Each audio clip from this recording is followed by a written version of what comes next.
So that is the question. That's the only question that will change if this disease was helpful or not. Does it make sense? Yes. So there are many ways to find the story. It's not as complicated as people is. So if people think, so if someone has cancer, we can teach the person how to get the message from cancer. The cancer is the messenger. The cancer is not the enemy. The cancer, yes, we can destroy the cancer, but did we find the story? Okay, we can change our diet, we can get healed, but did we find the story?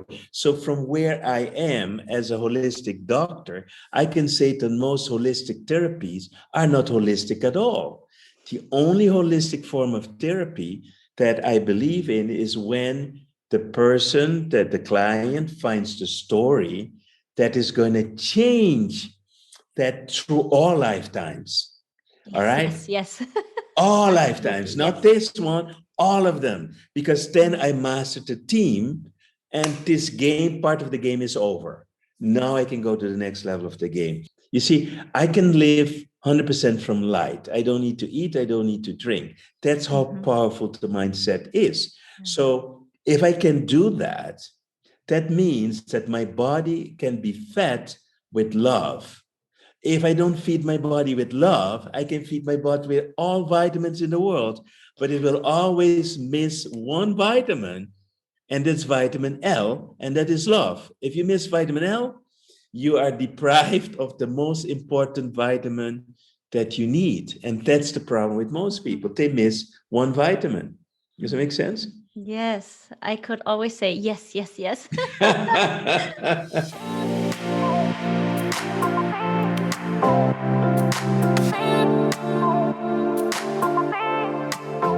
Hallo Herz, schön, dass du eingeschaltet hast. Ich bin Nadine Gerhardt und dieser Podcast ist mein absolutes Herzensprojekt, um dich zu inspirieren auf deinem ganz individuellen Weg zu mehr Fülle, Liebe und Lebensfreude.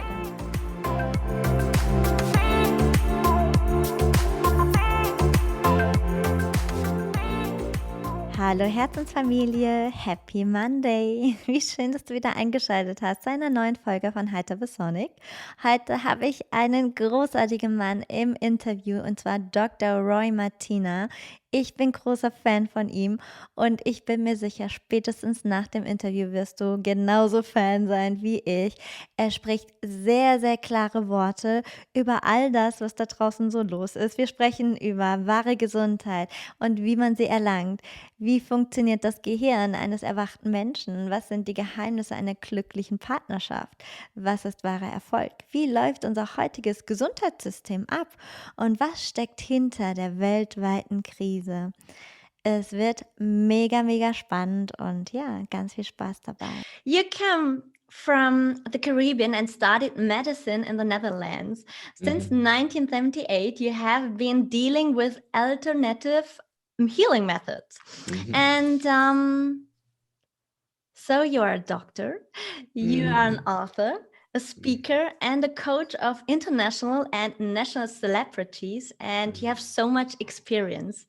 You have developed the method Omega Health Coaching from the decades of research and experience, and I have read 2 books from you, and on every side, I had a great response that said, yes. So very thankful, Dr. Roy Martina, that you are my guest in this podcast. My pleasure. And my very first question for you is, what is the meaning of the song Samba Pati from Santana in your life?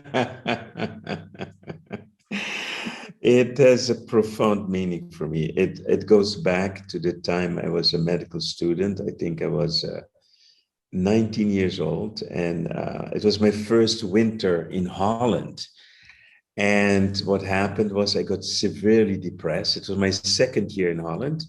The year before, I went back home during the winter, so nothing happened. I didn't know anything. But then the second year, I had to stay, and I got totally depressed. I had suicidal thoughts. That means not that I want to commit suicide, but I didn't see the meaning of life anymore. I didn't see why I would study. And I believed the world was going to destroy itself. Well, when we look back now, we're close to that point, right? And then one day on the radio, there was this song, and I didn't know the name. And I just heard it was from Santana or something. So I went to the shop to find it because the song did something with me. It kind of lifted me up. And then I found the song, and it was a single, and the other side was Black Magic Woman from Carlos Santana. And that was the A side. So that was the one very important. So the B side was Sabapati. And I listened to that song over 100 times. It helped me get out of the depression. And that was one thing. And then the second thing was that I felt so much gratitude that I said, I just said to the universe, one day I want to thank this guy, Carlos Santana, for making this song. And then 25 years later, I am sitting with Carlos Santana in his study. And it was a magical meeting, how it also went, all kind of synchronicities. But the point was that he told me his story and that he was depressed. He was in New York. And at the time, it was before Woodstock, before Santana became really big. And then he was explaining that he heard this song outside of a hotel room, and there was a homeless man playing the clarinet, and that lifted him up so much that he decided to make his own version of it. And that created a kind of an enormous bond, but also did more for me. I realized the power of intention, but it took 25 years. So I decided, yeah, I want this to be shorter. And that's how I started studying, the law of attraction, the law of attraction, all those things, to understand more about how intention works. How is it possible that I send out a wish in the universe and that the wish, maybe even though it's so many years later, exactly comes out, right? And the great thing was that I totally forgot about it. I was not actively pursuing it. And then I understood the real law of the universe. It is, you cannot force it. It needs to happen in what we call in synchronicities. It is synchronicity. The universe works with synchronicity. We work with willpower. We run, we chase. And from the day on, I decided to change my ways. And so the second time Carlos Santana changed my life is by understanding the power of intention. And from that day on, I started using the power of intention more. And I became, I would say, a master in the power of intention, that I can send out my wish in the universe and trust with 100% sure that it will come back to me in the right moment. And I've been working with this a lot. And then later on, I discovered that in the quantum science, that all the laws are there, but it is very difficult for us to apply it to our lives. There are the scientific laws, but not many people know how to apply these laws to your life. So I've been studying that for the last 10 years and with great success. Mm-hmm. Wow. You, in your books, you talked about the Piscean age and the Aquarian age. What is the difference? Well, if we look at our planet travels through the universe and makes a kind of it's not a circle, but an ellipse. So it travels in a certain path through the universe. And that travel time is 24,000 years.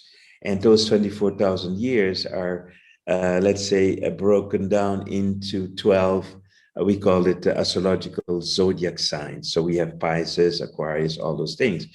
And each period lasts 2,000 years. So we just finished, let's say around 2000, more or less, we finished the 2,000 years of Pisces. So, and Pisces, when we look at it from the spiritual standpoint of view, is where we're dealing with the concept of having to work hard, having to pay our dues. We need to suffer, struggle, talk about negative karma. And if we look at the whole story begins with Jesus Christ dying at the cross, but we're still sinners. So it didn't solve any problems. So we have this whole heaviness of the Pisces time. And this was also, we had the world wars. So we had World War I, World War II, which created enormous suffering on this planet. And now we're moving to a different part in the universe where we are bombarded with different types of, you call it cosmic energy. And the period we just enter now is the period where things should become lighter. We don't have to suffer anymore. We don't need to struggle. But it takes a new way of approach. We're still in the mindset and the beliefs of Pisces, but we are already in the ascension of Aquarius. So now comes the transitional period. And in the transitional period, we have the most problems. This is the moments of the conflict. So when we look at what's happening also with this COVID time and also with the economy, this is typical of the transition from Pisces into Aquarius. So it's no surprise we have COVID right now, because the darkness, if we want to give it a name, the darkness now is going to fight for its place. It wants to keep the control. And it's doing a great job. If we see what has been happening at this time, I would say the darkness is winning. We don't have enough people yet who have been awakened enough to form a coalition against the darkness. So we are scattered. And as long as we don't become one, because Aquarius about oneness, so as long as we are all over the place, we will suffer more until we get to the oneness. And my mission, I see also to bring that oneness in holistic medicine. We need to, get all the egos together and make one medicine, and not having, let's say, all these different egos telling it this is the best way or whatever. It's combining that and researching it in a good way. And that's why I called the type of healing that I do, the medicine, I call it Omega. Omega is the last letter in the alphabet, in the Greek alphabet. And it means everything comes together. So Omega is not only about what I know, but this place for everything everybody knows. The only difference is that we need to find a way to test what is the best for the patient or the client we're working with. And we have those ways to test. What's the most effective method? And then, but what I see is that we have to move also more to changing the mindset of people. That's where we are right now, to move everyone into the Aquarius time. Mm-hmm. Yeah, very interesting. What means ease for you? What? What means ease for you? Ease. Yes. Ease. Ease. Okay, so what I've learned when you send out your intention, that you need to do a couple of things. Number one, you need to state clearly what your heart desire is. And you don't need to know how you're going to get it. That's not important at all. Because when I send out the intention for Carlos Santana, I didn't have a plan. It was pure, right? It was pure heart's desire. And the way the universe works, it doesn't force things. So it is in flow. So let's say, for example, a surfer. So when you go to surf and you're waiting for the wave to come, and when the wave comes, you jump on your board and you surf, right? So between waves, you need to be at ease. It is not being patient, because patient is like breathing in the hope something will happen, right? So your patient is a tension, but being at ease is relaxation. So I cannot force the waves. I cannot force the wind. I can only relax until the right time comes, and then I move. And the same thing is how it works in the quantum universe. Most people are trying to force their way to their goals, and ease means no forcing. So if there's no wind, I relax. If the wind is there, I put my sails up, I go. And to learn that, you have to unlearn all you know, right? Because our tendency is to go on willpower. I want something. If you go to a training of someone like Tony Robbins, it's okay, power, go for it, do it. Yes, right? Wake up in the morning, passion, have your power. That kills you. That creates burnout, okay? When I saw Tony Robbins for the first time, I said, this man can never stay healthy if he keeps doing what he's doing. And that's true. Tony Robbins is being treated after every workshop. He has millions in dollars in apparatus to keep himself healthy, because what he's doing is unnatural. And he calls himself a force of nature. So he's forcing himself. When I saw that, I said, no, this is wrong. Actually, I created a new therapy based on what I saw, what he was doing. So ease is the way. And there's many ways to make it easier in your life if you can listen inside. Most people are not listening inside. They're listening to telling their head what they want and they go for it. No, we need to have time to listen, not only to ourselves, but to the universe. We need to connect to the universe. And when we take that time, we are guided in a way that is healthy for our bodies, healthy for our families, healthy for our relationships, and so on and so on. That's for me ease. It is following the waves and not forcing yourself to do what you think is the right thing to do. Mm-hmm. How important is conscious, conscious discipline, or like a morning routine or evening routine? Well, if you understand the mechanisms of how things work, I only work now with the laws of quantum science. So what we know of these laws is that quantum science states everything is energy and frequencies. So what we consider to be material, like our bodies, is wave energies that has a low frequency, and then we can see it, we can feel it, we can measure it. So most people try to influence matter, and that's hard. It can be done, but it's very hard to do. So if we want to change our lives, the best way to do it is to understand two things. One, how to work with energy. Number two, how the brain works. So if we understand those two things, now we can go quicker. So how the brain works is like this. When we are awake, our brain waves are the most fast, the most chaos, and we are in what is called beta brain waves. So it's very, very fast. And from an intellectual standpoint of view, we are at the lowest intelligence, okay? So the more you try to think, the less smart you are, okay? So that's just a fact. If we look at people like Einstein, Nikola Tesla, Michelangelo, all the great geniuses of our time, Mozart, you just find any great person who does a lot, you will then find that they don't do it by thinking. They do it by relaxing and connecting to the field, because in the field there's all the information. Quantum science, the way I understand it, states you cannot create, you can only resonate with what is created. So if I want something from my heart desires, it's already there. So my job is to go not into the thinking part, but to get the information from a relaxed state point of view. So if I start to relax, I go into alpha. Alpha is when the brainwaves slow down.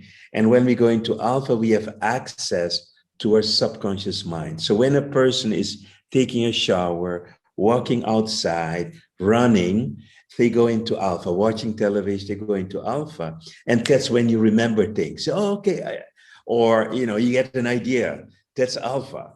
If you go deeper, you slow your brainwaves even deeper, you go into theta. And in theta, that's where you're connected to the universe. That's where you can get all the information in the universe. So people who meditate will often go alpha, then into theta. In the theta, they may experience whatever, God, the universe, or nothing at all, right? So that's that. If you go even deeper, you go into delta, and that's where we go into dream state.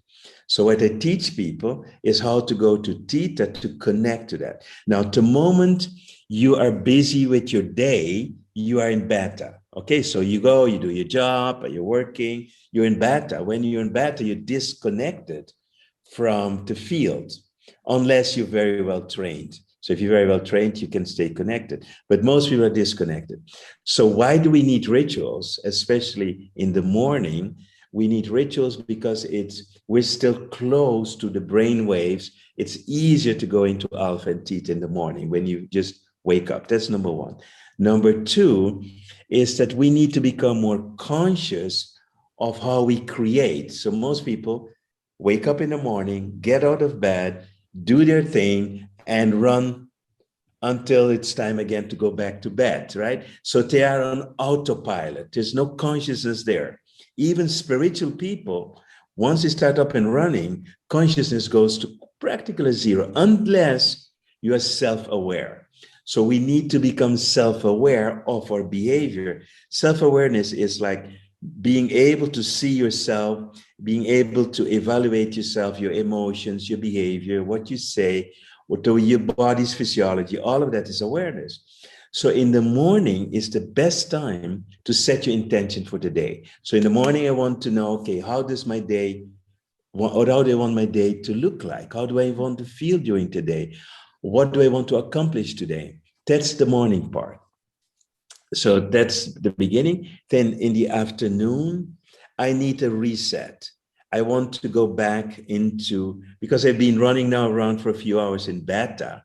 So then let's say what most people take lunchtime, I take time to reconnect again back into delta, theta, and so on for at least half an hour. And before I go to bed, I want to evaluate my day. So I look back at my day. How did it go? Did I manage to stay happy? Did I manage to be in that state I wanted to be? Did I manage to take decisions from power and not from fear? And if I recognize there was a moment I was triggered by whatever it is, could be my wife, could be a conversation, I need to go back to that moment and then ask myself the question, if I was in my power now, how would I now react differently? Because now I'm building in my brain what's called synapses. Synapses are the connections in the brain between the neurons and the nerve cells, that when you have these connections, you do things on automatic pilot. Okay, so we want to become our powerful, loving self on autopilot, not by having to force it. And that's why we need routines. That's why we need rituals in order to rewire our brain so it functions in a way that's autopilot, and that we become more aware of ourselves, of what we're doing, and that we are aware of when we come in a comfort zone. Because when we're in a comfort zone, all learning stops. A comfort zone is good for a while, you enjoy it, but then it's time again to step out, because we are in a never-ending cycle of not learning by discovering our potential. And we have so much in us in so many ways, and most people waste time. My time is sacred. I don't waste time. I don't waste time with people because my time is too sacred. It's the only thing I cannot get back. Once it's spent, it is gone. So people are sleeping through their lives, not one life, not two lives, hundreds of lives. They sleep through these lives and they complain that they're not happy. Well, it's time to wake up. So if you want to wake up, if you want to become conscious, if you want to become self-aware, if you want to become happy, if you want to have a great life, you're not going to have that by just not having a way to get there. So you need those rituals, those routines and habits to get there. And that's why in all my trainings, I really teach people how to make the time sacred and how to use that sacred time to become the greatest, grandest self that they can be in this lifetime, not into the next, right? In this lifetime, I want to be the best I can be. That's what I'm going for. Yeah, that's really, really good. Mhm. I know so many people, and they have no problems to sit down for 2.5 hours and check out a Netflix series. But they Mhm. have a big problem to sit down for 3 minutes or 10 minutes of meditation. What's going wrong? Well, number one, there's a lack of awareness why we're here. You see, most people never really answer the question, why did you come to this planet? Most people don't even know who they are. Most people identify themselves with their jobs. I mean, if people ask someone, who are you? Well, I'm Dr. So and so, which is not who you are. That's what you do.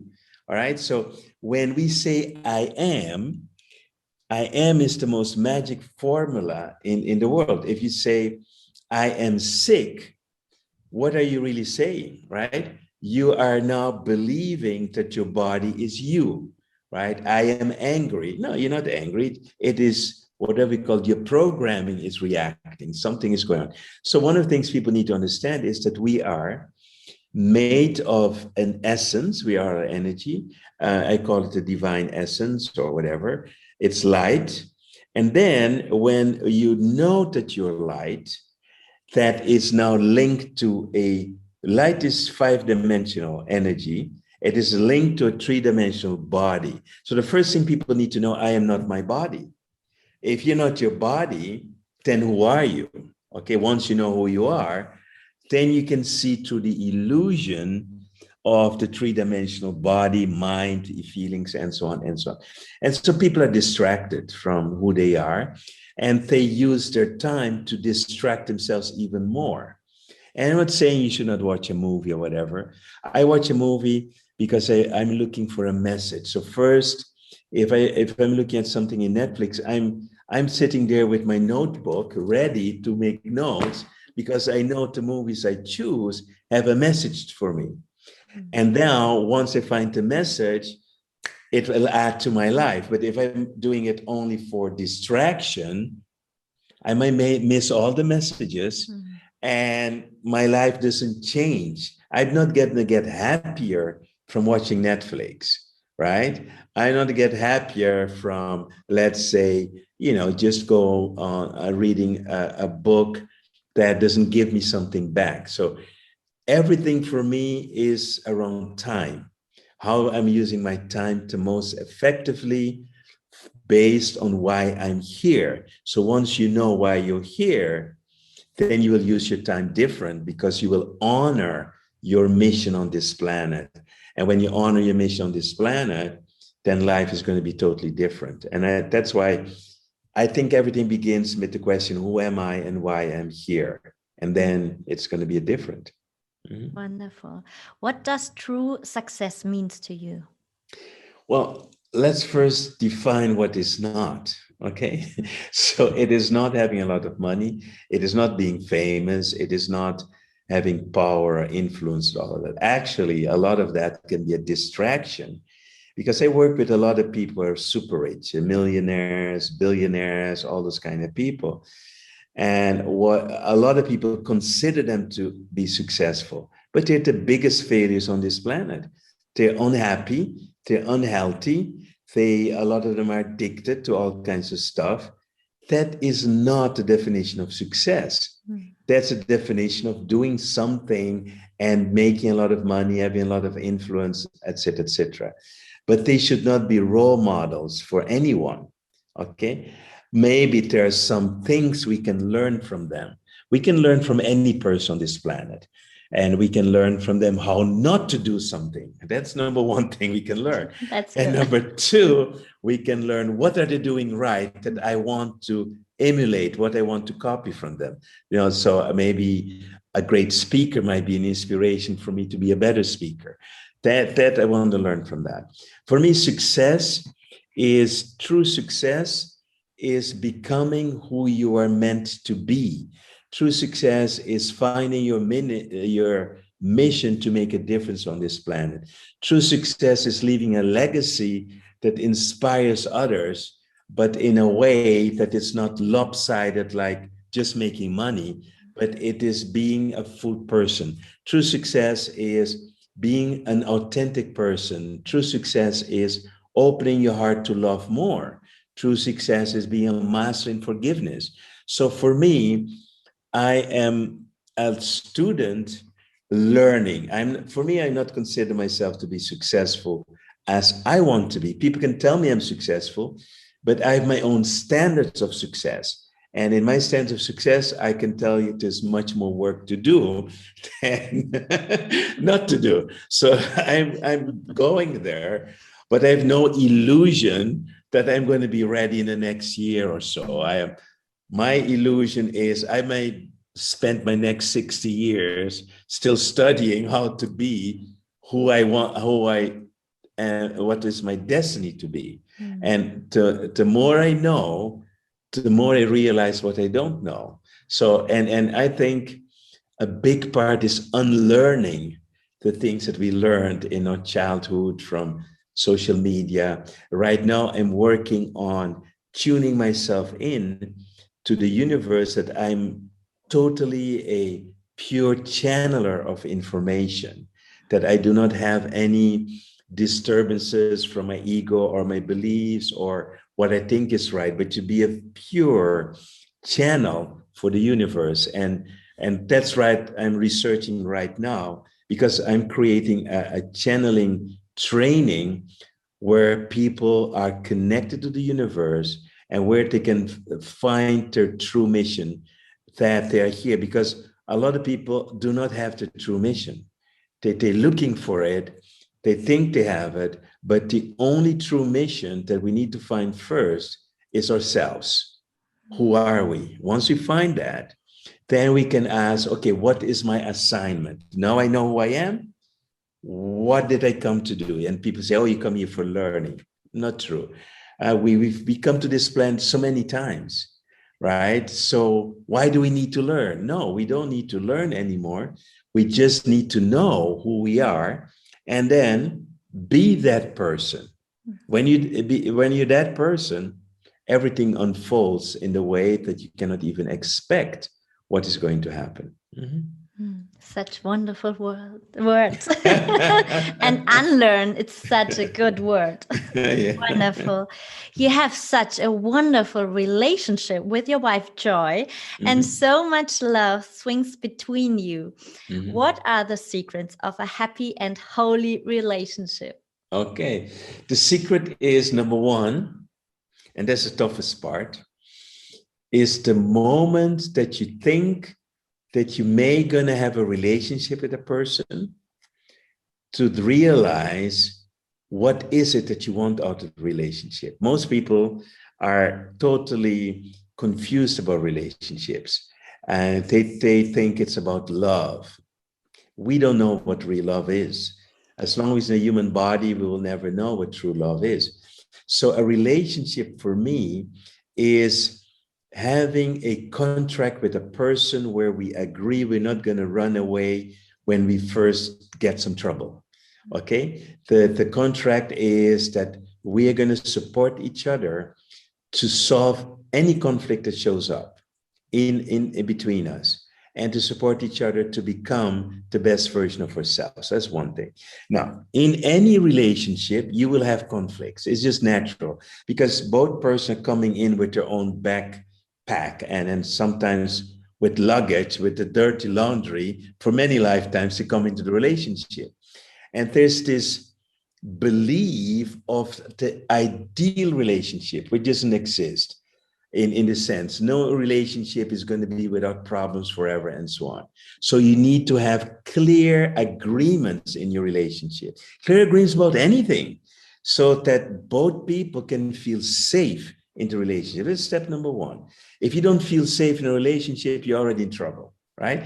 If you cannot speak your heart's desires, you're in trouble. If you cannot speak your truth, you're in trouble. If you cannot say no without having a storm load on you, you're in trouble. So safety first in a relationship, to be you, and to accept the other person, not because they're perfect, but accept them in their imperfectness, and know that is a choice we made to go through this intimate relationship together, so that we both will come out stronger. We have no guarantee whatsoever we're going to be here forever. That's the one, let's say, you can make that, let's say, agreement, but we don't know. I mean, we don't know what can happen. But one thing we do know is what we can contribute to the relationship. And what happened between me and Joy was that we had very clear agreements, and we learned later that some agreements we didn't have yet. So we need to adjust agreements. So we're learning into that. But we had a few rules. Rule number one was, if we have a conflict, if we're angry, we will be sure we will find a solution for that, right? That's one thing. We have the agreement. We will never say, I'm going to divorce you. That is not it. The agreement is we will solve the problem. And what we discovered was that every time we solve a problem, our love becomes bigger. We feel more love. And we have learned that there's no end to the amount of love you can feel. We have learned that when we come in a relationship, we have walls built around the heart. We never show ourselves 100%. We always hold back. So in the relationship, we're breaking these walls down over time so that we can show more of our loves. And the more you show of your love, the more sensitive you become. So then at some point, you are more vulnerable to the other, right? It can become more painful. So you have to have very powerful tools how to deal with your pain. So I'm now in the phase of in a relationship where I need to be able to fulfill all my needs that I put on Joy. I need to fulfill them in myself. So that's my next challenge right now. And for her, the need that she needs to fulfill is she wants to be independent as a woman, and she needs to fulfill that need, right? To show to herself, not to me, that she can be independent as a woman. I need to be able to give her the space to do that. So I cannot have my needs and say, no, you cannot do this or not. So I'm not saying it's easy. I'm saying it's worth it because I am a master teacher for Joy, and Joy is a master teacher for me. And a master teacher is someone you cannot run away from. All right. So that's a true master teacher. They don't let you escape with your nonsense. They don't let you get away with your bullshit. They will call you up on your stuff. That's a master teacher. And once you find your master teacher, a partner. So if you have a partner who doesn't want to grow with you, that is your master teacher. How can I stay in my power with someone, for example, who's not interested in spirituality, or someone who is not interested in what you do, or has other interests that you are not interested in? So those are also tough relationships, because the ultimate goal is to discover that you can be happy by yourself. And once you're happy by yourself, the second thing you need to learn is not to allow anyone to take your happiness away from you. And that's what a relationship is for, because we can give the power to someone else in a relationship or not, and they can take our happiness away. And now we feel miserable, we feel crushed, we feel rejected, we are in pain, we are angry, we have sadness. So first, discover you can be happy by yourself. Second, don't allow anyone to take your happiness away. And third, now, two happy people is more happiness. Do you understand? One happy person with one unhappy person is more powerful than two unhappy people. Do you understand? So that's the purpose of spiritual relationships. You know, of course, we have more things. We can be father and mother, but all of that is an illusion. Because we're not father and mother of anything. We are just have an agreement that we will have a child. And we think that we're the father and mother of this child, but we're not. We are biologically, we are, but spiritually we're not. And that's what a trap for a lot of people, that they stay in this unhealthy relationship with their parents. You know, at some point, we need to grow up. And we need to treat our parents as equals, not as our parents anymore. They need to deserve a respect. They need to deserve a love. And if they don't, we need to consider them just as normal people.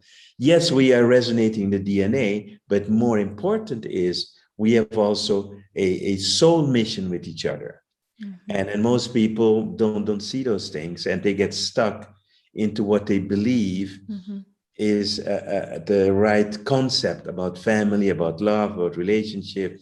And that's why we waste so much time with things that don't work. And that's a huge problem for us now. Oh, yes. Oh, yes. I have a very important question, and I totally agree with you. But I know that these words will come from one person who has a doctor title, then that is more tangible for many people. What role can past lives play in our lives today? And do you have an example? Okay, so first of all, there are no past lives. Let's begin with that. In quantum science, we have parallel lives. So it means everything is happening at the same time. Number two, a past life can be changed for many different reasons. We do not need to go to a past life to change a past life, right? So what we need to understand is that each life in itself, is it past or future or whatever, is there for a reason. So if in a past life, whether we call it past life, let me first explain why it's not a past life. Yes, sure. Okay, because nowadays we have in computers, we have something called virtual reality, and people can all over the world can play in a virtual reality. So you put up some normally a screen before your eyes, and the more advanced version also in the future, you will have a whole body suit that will also react, right? No, so when you're going to play a virtual reality game, you're going to choose what kind of body, a female or female, right? You're going to choose what kind of powers do I have. Maybe you have a gun, machine gun, maybe you have something else. So you choose your virtues or your qualities, whatever you want. And then you can choose in what kind of context, scenery you want to play. Do you want to be a knight in medieval times? Or do you want to play with dinosaurs? Or do you want to fly supersonic jets, whatever? So we're choosing the context within we're playing a game. So when we're talking about past lives, is we just choose a concept to play what we now consider on a linear time is past, okay? So we choose now to have a past life, maybe around the time of Jesus. I can still die and still play that game because it's virtual reality. So that's why it's not a past life. In the past lives or in the parallel lives, we have important themes to work on. So one theme can be to have the courage to speak your truth. Now, so in the game we're going to play, it is mastering that, right? If I master that, boom, I go to the next level of the game. Now the game becomes more intense because now I speak my truth and I'm being rejected to speak my truth. Now, if I want a real intense experience, I can go to a time when you speak your truth, you're going to be burned on a stake or killed. That's a super level to experience that. So the fear of speaking your truth or the fear of our paranormal psychic abilities is something real in all the times. So you don't need to go to a past life to do that. You can do it in this life, if you understand what I'm saying. So past life, when you have a hypnotist that does a past life, it's nothing else than show you a story, right? This is the story. Most people, when they hear a story, if they understand the story, it's easier to change, right? Yes. But you don't need it to change your life right now, right? So past life is a great concept, but it's a metaphorical concept. It's not a past life. It is just becoming aware of a story that is still having an impact in this life. Mm-hmm. If I evolve where I master let's say the challenge in that story, the way I do it doesn't really matter. Mm-hmm. So knowing that, still a past life can be helpful to find the story. Yes. But it's just one way to find the story, okay?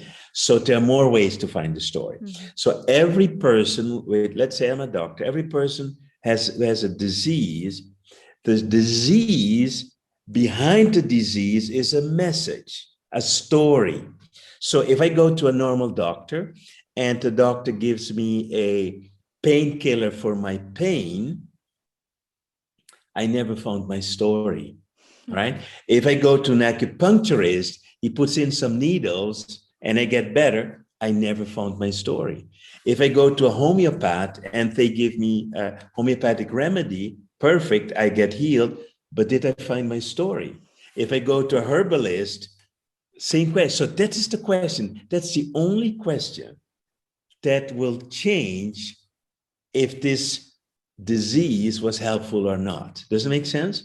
Yes. So there are many ways to find the story. It's not as complicated as people is. So if people think, so if someone has cancer, we can teach the person how to get the message from cancer. The cancer is the messenger. The cancer is not the enemy. The cancer, yes, we can destroy the cancer, but did we find the story? Okay, we can change our diet, we can get healed, but did we find the story? So from where I am as a holistic doctor, I can say that most holistic therapies are not holistic at all.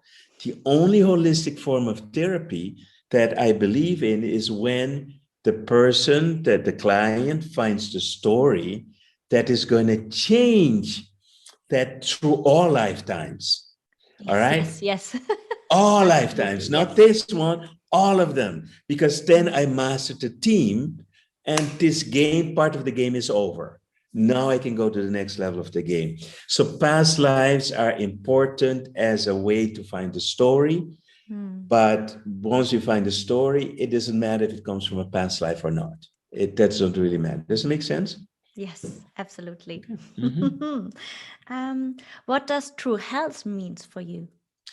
Okay, so when we talk about true health, it is, we have a body and the body has no body is perfect, okay? So for me, true health is what is my maximum that I can get out of this body, okay? How can I use this body effectively to be as vital as can be, to recover from any illness as fast as possible, and to live the longest life possible for me, okay? So if I look at that, true health, you never achieve that. It's a constant dynamic of working and tweaking your mind, your body, your customs, your food. It's a process. And the illusion sometimes is that people believe true health is the absence of symptoms, right? But if we look at energetic level, true health is more the harmony of the energies in you. So I can have a healthy body, but my mind can be disharmonic. So let me give you an example. Mm-hmm. You have two people. One eats junk, right? But their mind is positive, their heart is loving, they are the great people to be around, right? Then you have a person, super vegan, meditates every day, whatever, and so on. Now, can you predict which one is going to die first? So the yoga person, he has or she has not that very good mindset. Mm-hmm. But you said, Right? okay, then the person with the yoga will die earlier. Exactly. Yeah. So if we look at people who live the longest, it's very rare to find a vegetarian person. It's very rare to find a person who's doing everything right, all of that. You will find people who are more happy, the people who are more positive, and they all will have a secret, but the secret is not a secret, it's a belief. Oh, it's the olive oil. No, it is the yogurt. No, it is, I'm doing this yoga breathing. Whatever they believe is their belief. But when you look at the personality of the person, that's the secret. The secret is not in what you eat, but the secret is in your attitude with what you eat, if you understand what I'm saying. Mm-hmm. Of course, we can combine the two. Now, here's a secret most people don't understand. The more rigid you are in doing what you think you're doing, the sooner you're going to die. Okay? Mm-hmm. So the person who does everything right, they're going to die first. That's the good news, okay? It is about relaxing. It's not about the rules. It's not about can I never have a drink of wine. It's not if you can never eat an hamburger. It's not about if you only eat food without pesticides. It is good to have good food. Let me put it right. It is good to meditate. It's good to do yoga. All of that is good. But if the mental attitude is not at its peak, everything else is less effective. And that's the truth that most people don't understand. I've seen so many patients with diseases and they were upset. They say, how is this possible? I've done everything right. I say, no, you didn't. They say, what do you mean? I said, your mindset. You were too worried. You were too preoccupied. You were too attached. You were doing too much your best. That is your problem. You were caring too much for other people. You were giving up on yourself. You didn't love yourself enough. You know, those were the things that would give you a greater benefit than doing the yoga, doing the diet, you know, doing the exercise, taking all these vitamin pills, all those kind of things. That is not the way to become the best you. That's the difference. You see, I can live 100% from light. I don't need to eat. I don't need to drink. That's how powerful the mindset is. So if I can do that, that means that my body can be fed with love. If I don't feed my body with love, I can feed my body with all vitamins in the world, but it will always miss one vitamin, and that's vitamin L, and that is love. If you miss vitamin L, you are deprived of the most important vitamin that you need. And that's the problem with most people. They miss one vitamin. Does that make sense? Yes, I could always say yes, yes, yes. So wonderful, so good. Oh my gosh.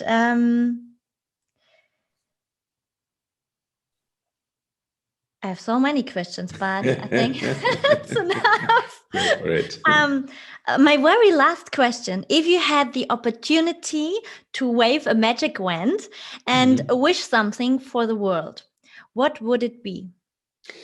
Right now, what the world needs more than everything else is a new type of energy, a new type of energy that is not destroying the world. Our biggest challenge right now is energy. Okay, how we use energy.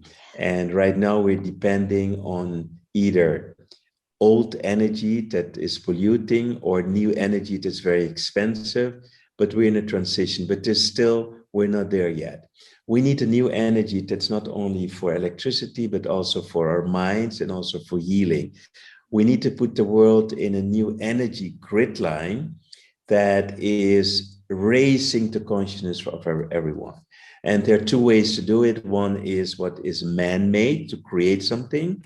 And the other way would be if we have enough people who will put out that positive energy over the world. That is harder to do, but a man-made energy is easier to do.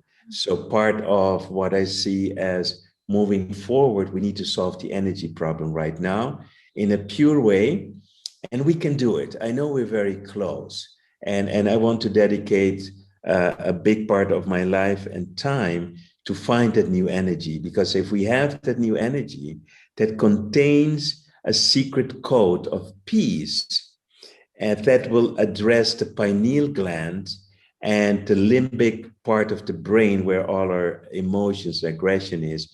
And that's where that makes our ego so aggressive. So we live either in fear or aggression. That's where we are. And as long as we are depending on in the world on the survival brain, we will be suffering, because the survival brain leads to greed. And greed is the cancer of this planet, because of the greed, people are suffering. They are hungry because they don't get the education. There are too many people with a lot of money and keeping it. So stagnation comes from that thing. And we can be angry with them, but that's not going to change anything. We need to have a shift in that. So I'm sure it's going to happen sooner than we think. That's what I'm going for. Yeah, perfect. One very last question. What do you think about the vaccine? Okay, so I assume you're talking about the COVID vaccine. Yes. Okay, This just one. number one, it is not a vaccine. Mm-hmm. And let no one tell you it's a vaccine. That's a misuse of the term of vaccination. A vaccination is when you use a agent like a bacteria or virus, and you make it so weak and you inject that into the body with the idea that the body will develop an immunity against the virus or bacteria. That's a vaccination, all right? This one does not apply to that. Here we have something artificial that doesn't exist in nature, number one, and it is created by computer models, and it's called a messenger RNA. A messenger RNA is something that naturally occurs in our body. It is part of our system that reads the DNA and to make the proteins that the body needs for the cells. That is what an RNA, messenger RNA really is. Very important. So the messenger RNA brings the information of the DNA into a physical form into the body, normally with proteins, enzymes, those kind of things. All right. So that's now we take an artificial code of an RNA, and now we are forcing our own DNA to make a body foreign protein, something that doesn't exist in nature, something that doesn't exist in our bodies. And the body recognizes now a protein that shouldn't be there. It doesn't even look like a virus. It doesn't even mimic a virus. So our body now starts to create antibodies against this new protein that the body is producing. Now, the danger of that is that it can create a permanent code in your DNA. If it does, and nobody can tell me it doesn't, until it's proven it doesn't, and it can only be proved it doesn't if we have 5 to 10 years.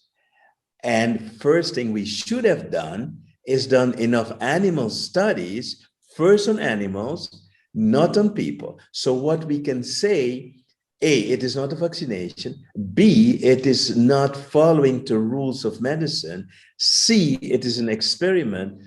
D, it is not being approved. It cannot be approved because we're using emergency laws to force or people to do a vaccination that is not a vaccination, of which we have no idea what it will do on long term. It's just an experiment in genetic coding. Now, we have some examples of this in the past because the similar technology has been used to create something called GMO, genetically modified organisms, which we've done with plants. And we have seen disastrous results from GMO, terrible results. And the worst part is that the pharmaceutical companies who develop these mRNA for GMO own the genetic code created of that. So the question I would ask people, do you want to be owned by the big pharmaceutical companies because you're producing a patented protein of the pharmaceutical companies? So now you were maybe a slave before, but now you've become property of big pharma. So then we have the other problem is that there's a lot of use of false data to create an urgency and an emergency to force people to get the vaccination. That's one thing. But any other potential cure that we have, I have many cures for the COVID-19, easy, are being censored or forbidden. So now I'm going to ask you the simple question. Who is to gain from the vaccination? It's easy to see who is going to gain from the vaccination. So people who are either investors in big pharma or the big pharma companies, those people will gain. We as the human people on this planet will pay a horrible price for allowing this experimental genetic thing to happen to ourselves. And the worst thing is still coming. We're going to now force our children who are technically immune to COVID-19 to have vaccinations, just because some evil people on this planet will make more money. So have no illusion. I'm not against vaccination. I'm against genetic experimenting on the human population forced by governments who are, again, in the pockets of big pharma. Okay, that's the whole story. So everyone needs to make a choice. I don't care if you vaccinate or not. It's your decision. Okay, but if you do, know what you're doing. Mm-hmm. And yes, take your precautions, but I foresee that we will have a wave of diseases coming in the future.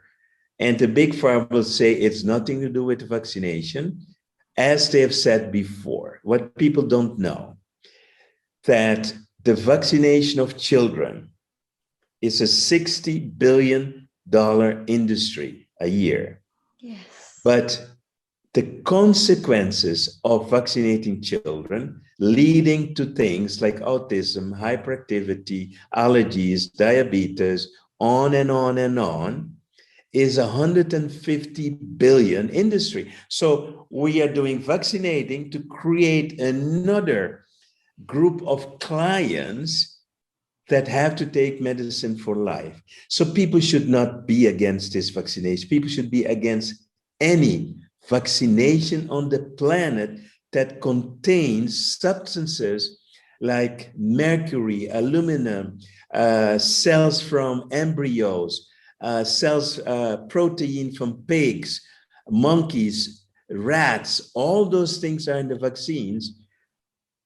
And the big pharmaceutical companies cannot be sued for doing damage to human people. Actually, it's the government that's paying. They are getting money, and the people are damaged, if they win a lawsuit, are paid by the taxes that we pay. So if you see the system of this world where we're subsidizing fossil fuels, we're subsidizing meat so that we can buy a cheap hamburger instead of cheap vegetables. And now we are subsidizing genetic experiment that, according to the law of Nuremberg, shouldn't happen. This is a crime scene that is so huge that I wonder when the lawyers are going to wake up and start suing for the next 20 years for all the damage that's been done by big pharma and the governments. That's what we have to wait for. So if people ask me, am I against vaccine? No. Give me a good vaccine that has no side effects, I'll take 10 of those, but I've not found one yet that has those effects. That's the whole problem. Thank you for saying yes, yes, yes, yes. I could now jump into the computer and give you a big hug. So thankful for this. Absolutely, absolutely. And I feel here in Germany, because one big problem is that the people, they don't know this deep joy. They haven't learned it. It's like I work all day, and I have 6 weeks in 1 year for holiday, and this is my off time. And now we can't do anything of that, and the people are all angry, and it's not a good energy here in Germany. Right, I can understand. And that. I feel right now the pressure. I had the discussion some days before on Instagram, the pressure of all the people they have that they need to go for vaccination. Because the politics, they make pressure. And on Instagram, you have a button together for vaccination and all this stuff. It's all this hypnosis, the mass hypnosis they do. And yeah, I don't have the feeling to go for vaccination, for sure not. But I understand that people have this big problem, like also colleagues, because they say, I need to do this. If not, I will leave my job. I will lost my job. Yeah, it's a big problem. And if you understand it, the pressure put on people, and in Italy, for example, they forced health workers to do the Yes, vaccination. same here. I have someone who is in a coaching group, and well, I said, no, it's a good time to become a private person. I mean, why would you be depending on a system that is going to force you to take a vaccination? I say, second thing, as a coach, you can do everything on Zoom. You don't even have to see the people. It's even more freedom. Why would you choose to do so? So it's every time it's a choice. And of course, they will do everything to force people to take vaccinations. But if you go and follow the money, you will see that there are only two companies in the world that own actually all the other companies, and including the big pharma. And these companies are spending a lot of money to lobby governments. Okay, so that's a big problem. The big pharmaceutical companies are paying around 350 billion a year in marketing and lobbying. 350 billion. Okay, Oh, that's 1/3 of $1 trillion they're paying to influence and to get to know what they want. For them, this is the best thing ever that happened to them. And let people not believe in complot theories and conspiracy theories. There's no conspiracy. It is just in your face. You just follow the money, just see what's going on. See the illogical of what's going on. Using a test to say people are infected, that is not even a good test to check if people is gone. So using numbers of people dying that are false. So if you don't look at that, you will be hypnotized to believe we have a real problem. Let's take the countries that did not follow the rules, like Sweden and for example, Florida right now. Florida in America is on the 25th place of people dying. And we're looking at the numbers that are false anyway, but on the 25th place, and they're not doing anything like what the other states are doing because of President Biden, who wears 3 masks, and stupid Dr. Fauci, who is the biggest criminal on this planet. They're not following that, and they are not doing worse than the other states. So what are we talking about? Are there people dying? Yes, there are people dying. People are always dying. Every year, people are dying. Every day, people are dying. Are people dying from the flu? Yes, people are dying from the flu. Are people dying from this virus? Maybe. I don't even know. What people are dying of is lack of medical care, not of the virus. I could cure all the people with COVID-19. I can prevent 90% of the diseases happening with COVID-19, but nobody is interested. So don't tell me that people are dying of COVID. People are dying from the wrong treatments. You take a person with COVID, you put them on a ventilator, there's 90% chance you're going to kill the person, period. So the treatments in the hospital are terrible. If you have a problem, don't go to the hospital. Find someone else to help you. That's the problem. So yes, are the doctors part of the system? Well, either the doctors are super stupid, or the doctors are hypnotized, or the doctors stay quiet. The doctors who speak up, they will be censored. They will lose their jobs. So it's a problem. For the doctors who know, it's a huge problem. I would tell them, I would just quit my job, go in private practice, stop working for a system that is killing people. And what people don't even know is the worst thing, that doctors, even before COVID-19, were the #1 killer of humanity. #1, not heart disease, not cancer, doctors, not by mistakes, but by correct prescription of medicine. It's the medicine that kills people. These are statistics done. People can Google it. There's a man in America, Gary No, who's done the research and has shown #1 killer is doctors. Then comes heart disease. Then comes cancer. And then #4 is again doctors, but these are the mistakes made by doctors. So doctors are in the top list twice. So if that was before COVID already, now it's only worse. And when you know that, it is hard not to become sad. It is hard not to become angry. But the only thing one can do is do one's best to make a difference. That's all we can do. And if there is a God, I ask God to help me, because one day I want to kill the old system and hopefully create a new system that is effective and paid by the insurance, not because I believe in it, but because we show it is better on scientific principles, nothing else. I've cured more patients in my life than I cared to do, but what I saw is that 80% is quite easy to cure. It's not even complicated.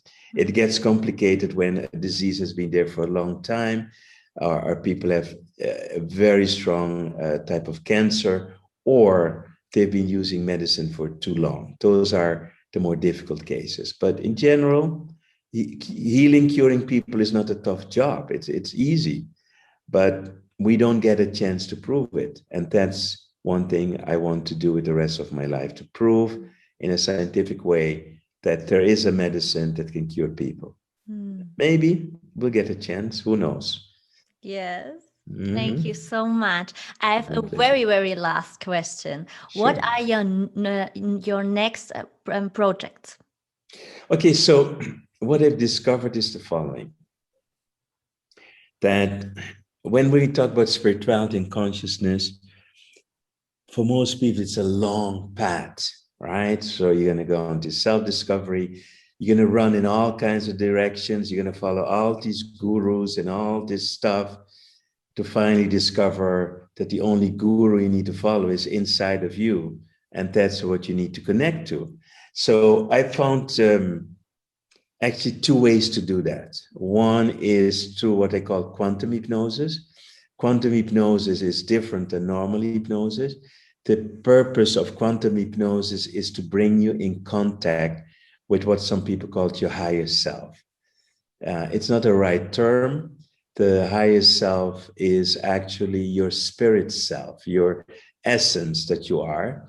And that essence is connected to all the expression of that essence through all times. So there's not only one you, there are infinite of you, and all of the infinite yous are connected to that spirit essence, which again is connected to all spirit essences together, and that all these spirit essences together are forming a kind of what they call a quantum computer that people refer to as God, but it's not God. It is called the knowledge of everything that is. So we need to tap into the knowledge of everything that is. And there are only two ways, the fast ways to that is through hypnosis. So we go into theta, we remove the blocks, you're connected, and now you can speak directly with your conscious. You skip 20 years of yoga, meditation, standing on your head, listening to all kinds of audio. 20 years done, right? And you can train to do this in a way that is permanent, right? The second way is, I'm developing that now, is the following. The truth is we all are connected to that divine essence, but the problem is we don't know and we doubt the connection. So we get the information.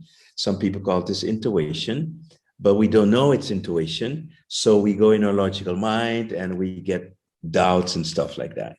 So the second way is, I call it, to learn channeling. And learn channeling is to empty your vessel and to allow another intelligence to speak with you or through you. Okay, you can have, in my head, I can channel with whatever I want, but I can also channel through my voice. So when I go in a deep trance, you can ask me questions and I can give you answers that I cannot know.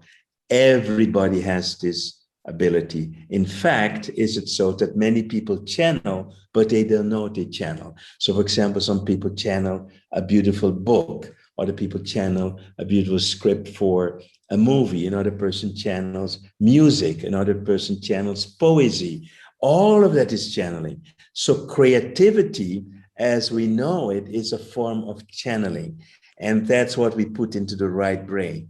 What people do not know is the difference between the logical part of the brain and the creative part of the brain is that the logical part of the brain is using our five senses. for information, Mhm. right? So it is tied into the three-dimensional world.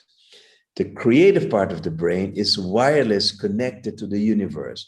So when you have a great idea, you make a new discovery, you didn't make a new discovery, you picked it out of the universe. Einstein did not discover the relativity theory. He picked it out of the universe. Nikola Tesla did not discover electricity. He picked it out of the universe. So we all have that ability to do so. So one is true, we can do it through hypnosis, one we can do it through other means. The hypnosis has to be done one-on-one. I can hypnotize you, that's easy. The channeling can be done to groups. It takes a few more steps because you need to learn, you need to teach now self-hypnosis in a way until you are so free that you get the information, but that's not only important, you need to be able to trust the information. And once you can trust the information, now you can be guided by your higher self, your higher intelligence. And now it's easier to be on your path. So my job is to bring to this world this quantum hypnosis. And I have three different levels at this point. One is called quantum connection hypnosis, that is learn to connect to the higher self. Then the second one is quantum business hypnosis, and that's more how to be successful, how to be a true leader, how to lead a team, what is money for you, all those kind of things. So that's more how to translate the connection into success. And the third one I called quantum spirit hypnosis, and that's more about spirituality and healing. So how can I use my higher self to heal my body? And so that's what I will be bringing to this world, and I will train trainers to do that, because I don't want to be teaching all the time anymore. I want to do my research, and I want to work on this new energy, so I don't have the time to travel as much as I do. But these are the two things, the last two big things I want to bring to this world. And then I can focus 100% on what I believe I need to be doing right now. So my next big project is teaching quantum hypnosis. First, we have it in English and in Dutch, and later on we will have it in more languages. And so the people who speak English can already start. And we have it in two forms. One is training to become a hypnotist. You don't have to become a hypnotist, but you can be a hypnotist. And then the other is another form where it is more self-hypnosis. So that's, let's say, if you're a business person, you may want to do the self-hypnosis, but it's still good to be able to hypnotize others, because you may have friends or partners that you may want to hypnotize one day to help them, right? So that's what we're offering. And in the future, we'll have many more languages once, it is built up and it's going the way we want to go. And I see this as my last big things I want to do, because I truly believe that these are the two ways that can speed up for us to get into our power, that can speed up for us not to have to go years into meditation and doing all this stuff, listening to all kinds of people. Everybody has their own reality and truth, but to find your truth, to find what is true for you. And then whatever people say, inside, this is true for me or not. And I think that's the greatest gift we can give to humanity. So that's bigger than anything else I've done so far. Thank you so much. I will post everything in the show notes so that people can find you there. And yeah, thank you so much. My pleasure. Let me know when you do, and we will also email people to find this. Okay? Yes, for sure. I will send it to you. And I have one question. Could I use some sentence of the book for social media? Perfect. Everything you want, everything. And I need some good pictures of you. Okay, I will. Yes. I will ask my help desk to send you. We have a portfolio, so I will make a note so that we send this to you, and then you can do that. Okay. Super. It's such a wonderful interview. Maybe I will cut it in 2 interviews. Sure. And yeah, perfect. I loved it. Really, really Thank good. you so much. I've just done an interview with a very famous DJ in Holland. And his interview normally lasts 1.5 hours. We spoke for 4 hours. Oh, He wow. had so many questions. And now the first one is online and it's going viral. People are so amazed. He said he never had this reaction before. Wow. Because he said the difference is that the most people he interviews are more or less saying similar things in different ways, which is okay. Yeah. He said, but you're crazy. I say, yeah, I'm crazy. Thank you. Yeah, it is. Yeah. And it's more about the new world, how we can build a new world. Absolutely. Yeah. You see, I think we need to become practical. Yes. I think at some point, someone has to say, listen, we can meditate, but if nothing changes, then we're not meditating either enough, or we need to go on the street, one of the two. But we cannot allow them to take all our rights away and stay quiet. That's not possible. There needs to come a revolution. There needs to come, the angry people should go on streets. Yeah. If you look at the statistics, all the demonstrations where they said, this is going to lead to the next big epidemic of all the people being in this, never happened. Never happened. Where are they? Never happened. So I feel really, really sad for the world, what's going through now. It's so depressing to see that. And that's why I'm on the sea. I go out in the sunshine. I talk to the sea. And then I find my happiness inside. That's all I can do now. That's the best you can do. And the biggest problem, if you can't travel anymore without a vaccination, that will be a big problem, I think. And that's also a big fear here in Germany. Yeah. There's so much fear, and it's, today I read that you cannot travel from America to Europe as an American if you don't have a vaccination. So that's how they're going to play the game.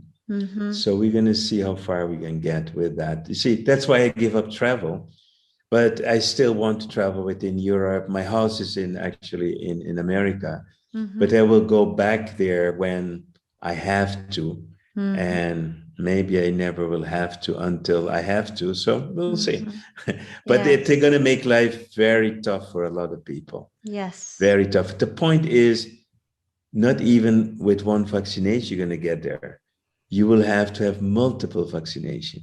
And each vaccination is adding more toxins and more proteins in your body you don't want, right? And that's the danger of what's going on.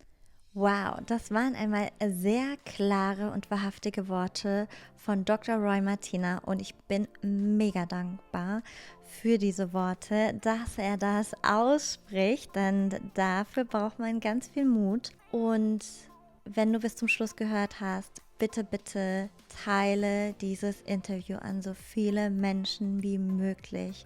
Es ist so essentiell wichtig und du würdest uns eine Riesenfreude bereiten damit. Du findest alle Informationen zu Dr. Roy Martina in den Shownotes. Ich kann ihn dir so sehr ans Herz legen, wie auch seine Frau Joy Martina. Die zwei sind einfach Zucker und informiert euch auf der Website oder auf Facebook.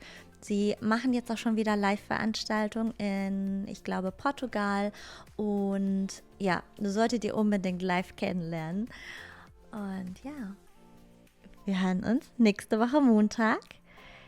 Ich freue mich auf Feedback. Ich freue mich, von dir zu hören. Dicken Kuss. Namaste und Satnam, deine Nadine.